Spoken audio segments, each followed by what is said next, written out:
Hey guys, welcome to the channel. As always, I'm Elliot.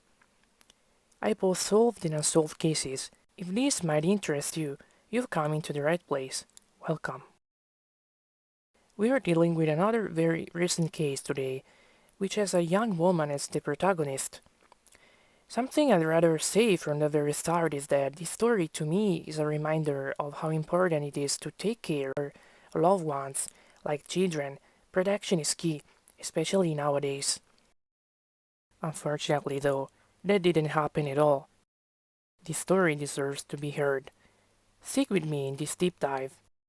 This is the baffling case of Rebecca Park.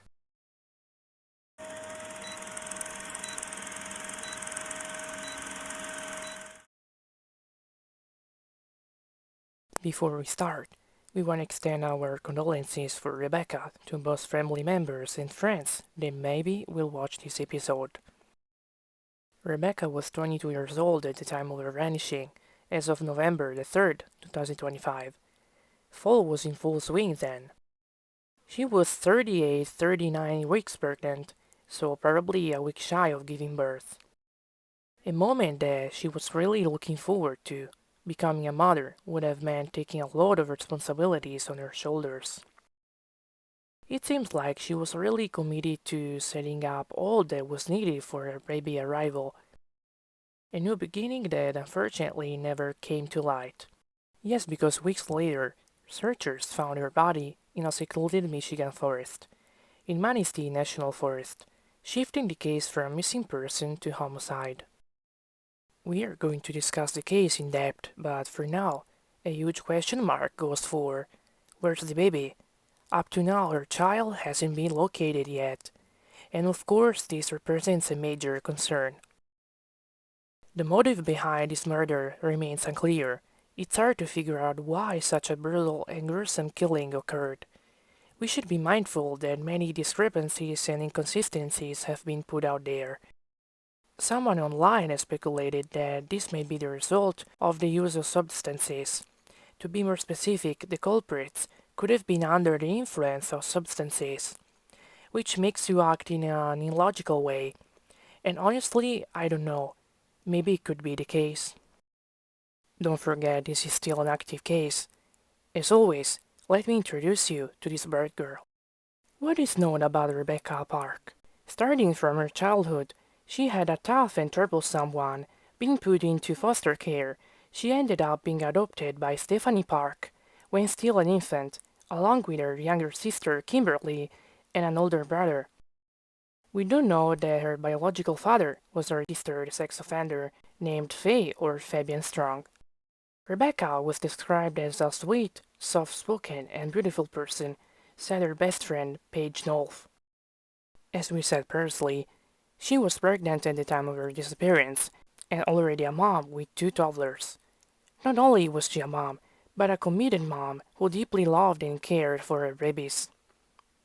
Just to give you a glimpse at how amazing this young woman was, her best friend Paige Nolf recalled a special episode. Rebecca had once found a sick little kitten and wouldn't give up on it, so she named it Homeless and fed the cat with her pinky because at the time he couldn't eat. At the time of her vanishing, Rebecca was in a relationship with a man named Richard Filler, 33, who is alleged to be the father of the unborn baby.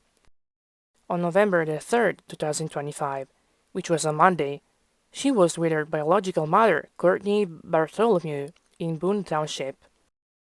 Just a side note, Courtney's husband, Bertley Bartholomew, in other words Rebecca's stepfather, was also a registered sex offender.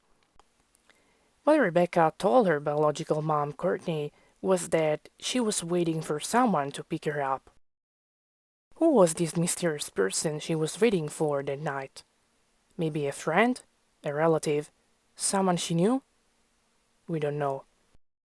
Then a dark-colored vehicle pulled up, and she got into the passenger seat. The car drove off in the distance. 11:30 p.m. on November the 3rd marks the last time she was last seen alive. Are we positive this is what really happened, or should we be in the know about something else? On November the 4th, she became a missing person. The Wexford County Sheriff's Office posted on Facebook that she was last seen in the Cadillac Boone Township area. What we know is that her phone was left on or near a two-track road. Across the street she was last seen. Here comes a big red flag. Yes, because Rebecca was addicted to her phone. Being active on social media, she couldn't live without it. So this detail makes me wonder why she did leave it there for no reason, unless she was forced into doing so by someone else. Very suspicious to me. What do you think, guys? Let me know. Anyways, a few days passed, with both family and friends growing concerned over Rebecca's whereabouts. They attempted to get in contact with her, with no results. No activity was detected on her social media accounts either. News reports described Rachel Filler as the person who reported Rebecca missing to law enforcement on November the 6th.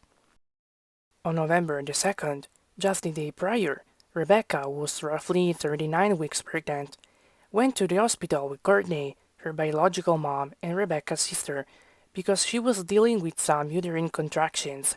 She was 1 centimeter dilated. Back to November the 3rd, according to several accounts, Courtney had picked Rebecca up for running errands, and then the two came home. It's assumed Rebecca had plans to be dropped off at her place she shared with her boyfriend Rachel Filler, but then she changed plans and waited at Courtney's place, as we said earlier. Several days passed, which turned then into weeks, with still no sign of Rebecca. Despite an extensive search being conducted, with search teams, drones, canine units, and hundreds of volunteers being involved. Many people committed themselves in order to find Rebecca. The surrounding area was canvassed after Rebecca's disappearance, including the Cadillac Boone Township region, an area plentiful in thick woods, trails, and two-track roads, with limited surveillance cameras coverage. In a nutshell, a challenging place to cover the search. Family and friends were substantially concerned. Among them, Paige Knowles, her best friend, and her mom, Jennifer Ronk, who had known Rebecca since she was a teenager. One day, a gruesome discovery was made. On November the 25th, a body was found in Manistee National Forest in Boone Township. The body was found covered with leaves in a wooded area west of South 21st and a half Road. An autopsy was conducted on the body recovered, and unfortunately, a shocking news was made.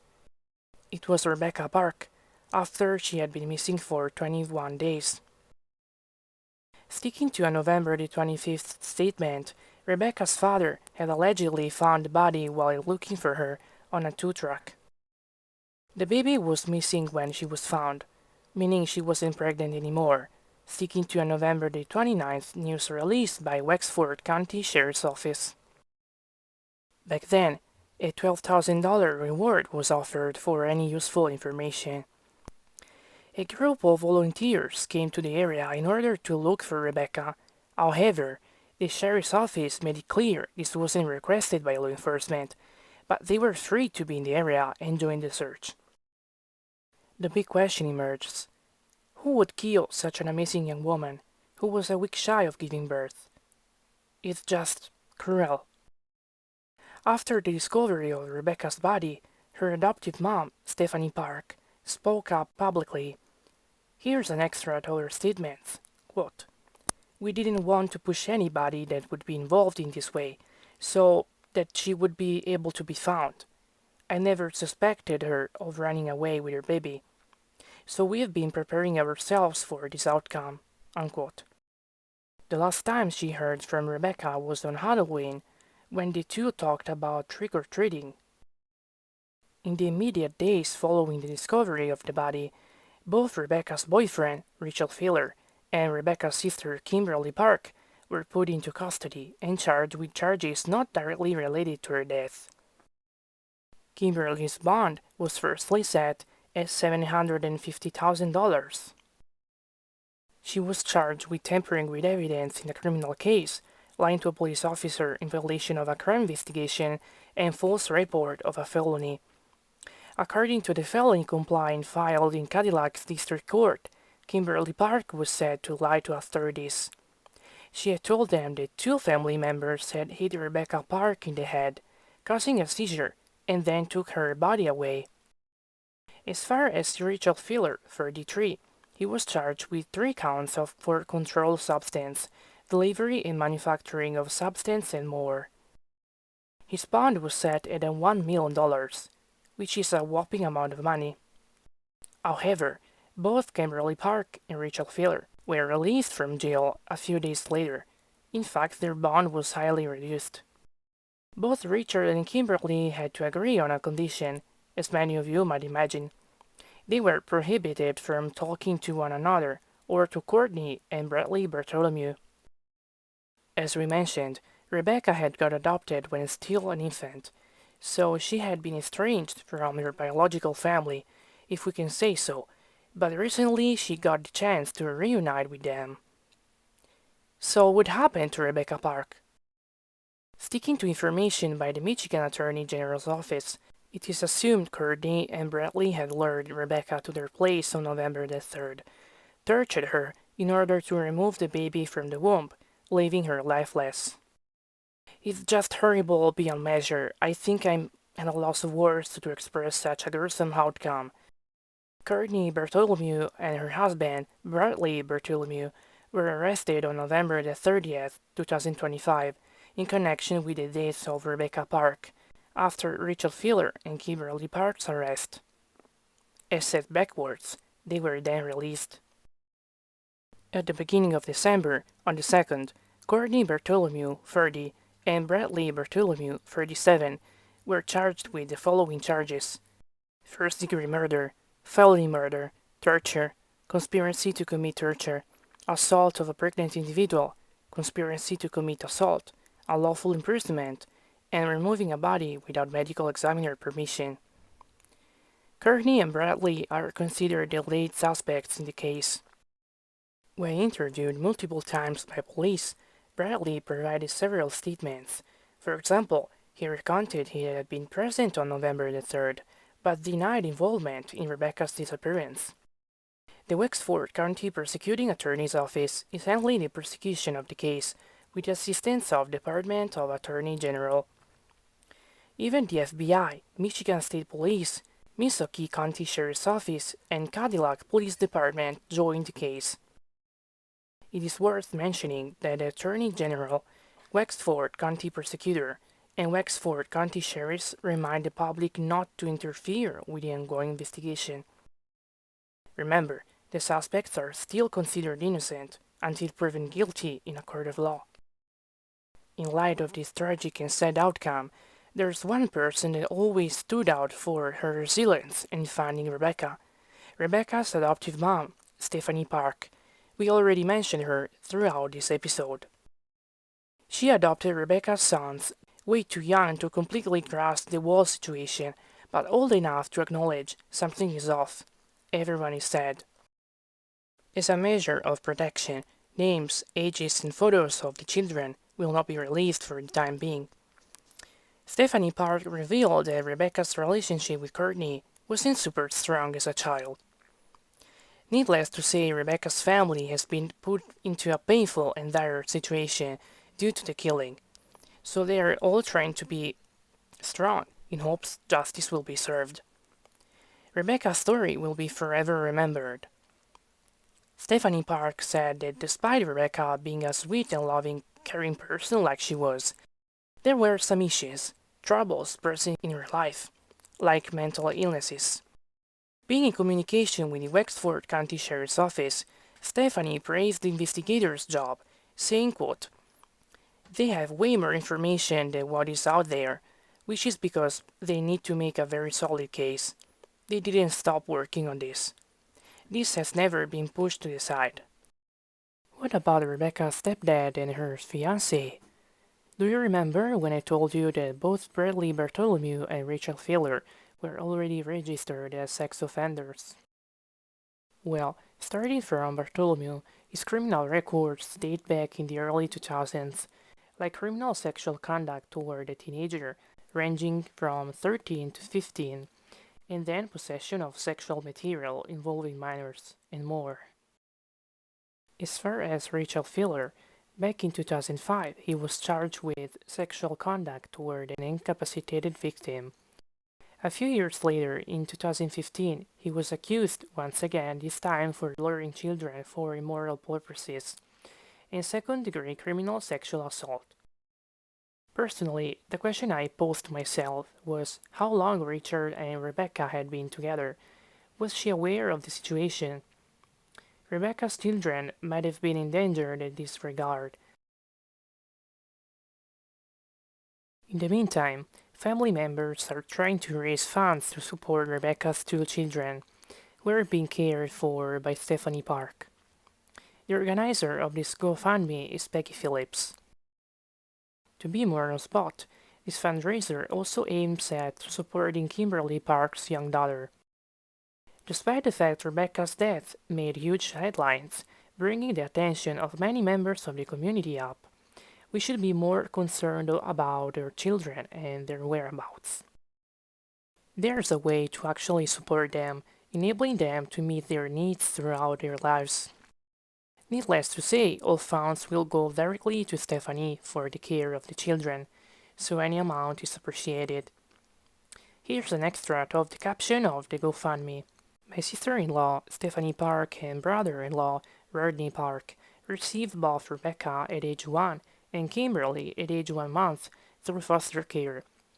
They adopted and raised the girls in a loving family with a mom, a dad, siblings, grandparents, aunts, uncles, and cousins. Stephanie has been brave enough to step into the spotlight to share this information with the public, all while trying to protect their 3 grandchildren from as much of this as they can. This family needs our prayers and support. These children will need to be taken care of in ways that most of us can't imagine. They are each innocent in what has happened and will need more than foster care can provide for years to come. I highly encourage you guys to support this family. If any of you have the chance to help them, that would change their lives for the better. As of the moment I'm recording, almost $7,000 have been raised out of the $7,500 goal. We're almost there, guys. Please help his family. A candlelight vigil was held on Saturday, December the 6th, 2025 in Boone, Michigan. Many people gathered to honor Rebecca Park's memory, among them Rachel Filler, Jody Lewis, the organizer of the candlelight vigil, Kimberly Park, and of course Stephanie Park, who lit a lantern for her daughter. Friends and family sang a song named Dancing in the Sky, a moment being collected together and keeping Rebecca's memory in the spotlight. Back to our story, new details have been emerging lately, depicting a far sinister scenario. Stick with me, this is not the end yet. Just a recap, Rebecca Park was last seen at roughly 11:30 p.m. at Courtney Bartholomew's household on November the 3rd. However, according to investigators, Courtney changed her version by providing different details each time, one of which being whether she had seen the vehicle pulled at her place and who had contacted her about Rebecca's whereabouts. During an interview, Courtney said, quote, "I would never hurt Rebecca, she's my daughter." Then, when questioned another day, she revealed, "Yes, I was," when asked if she was present when Rebecca was killed. It appears as if there are some inconsistencies here, but we'll find out later more. Digital records show data deleted from Courtney's cell phone on November the 3rd. Definitely not a good sign. While being interviewed, Courtney made some comments about Rebecca having issues with Richard and family members. She was concerned Rebecca could have lost custody of her children, so she stated that she had attempted to help her out. All the material collected by investigators placed both Courtney and Bradley to the area where Rebecca's body was found, including phone data, statements, and vehicle movement. Useful tools at investigators' disposal were search warrants, vehicles recovered, and more. Even the description of the wooded area given by the defendants fitted what investigators found. The evidence doesn't lie. Earlier the same day, when Courtney had picked Rebecca up, she claimed that Rebecca seemed fatigued and stressed out. What about the details of the killing per se? Here's what we know at this point. Sticking to the affidavit, I want to specify that all suspects are innocent until proven guilty in a court of law, of course, so we're just reporting what has been disclosed to the public in recent days. Following the discovery of Rebecca's lifeless body in a wooded area, both Courtney and Bradley were interviewed once again. By Courtney's account, Bradley was at the heart of the killing. In fact, she said she had confronted Bradley about it, and he allegedly told her, quote, "I slit your fucking throat. The bitch deserved it." When questioning her husband about their grandson's whereabouts, this is what he responded. "I stuck him in a cooler, stuck him in a trash bag, threw him in the trash." In stark contrast, Bradley provided a different version by claiming it was Courtney who had grabbed a knife and started stabbing at Rebecca, and that he jumped out of the truck as she swung. Being adamant she was responsible, he added, "I'm sure Courtney stabbed her." Both suspects attempted to blame it on one another, according to the affidavit. He would have witnessed Courtney cut the baby from Rebecca's womb and placed the child on a towel. He said this baby never took a breath. This is just horrible beyond every measure. It's hard to report these details. It doesn't seem human to me. To add to the fuel, Bradley claimed he tried CPR for roughly 15 minutes, but was not as successful. In a twist of events, Courtney cracked and admitted to investigators indeed to having cut Rebecca's abdomen to remove the baby, and when asked whether Rebecca would have made it by being injured, she responded, "No, probably not." The inconsistencies don't seem to find an end. They both tried to dispose of items which may have linked them to the crime, like a cooler, clothing, and a debit card. For example, Courtney stated that Bradley had cleaned the truck and burned the seat covers. The affidavit listed that all the evidence supports charges including homicide, torture, conspiracy, and the assault of a pregnant individual. Both Courtney and Bradley's court appearances were scheduled on December 9, 2025, but there's been a delay. The new date is due January 13, 2026, meaning a 30-day delay.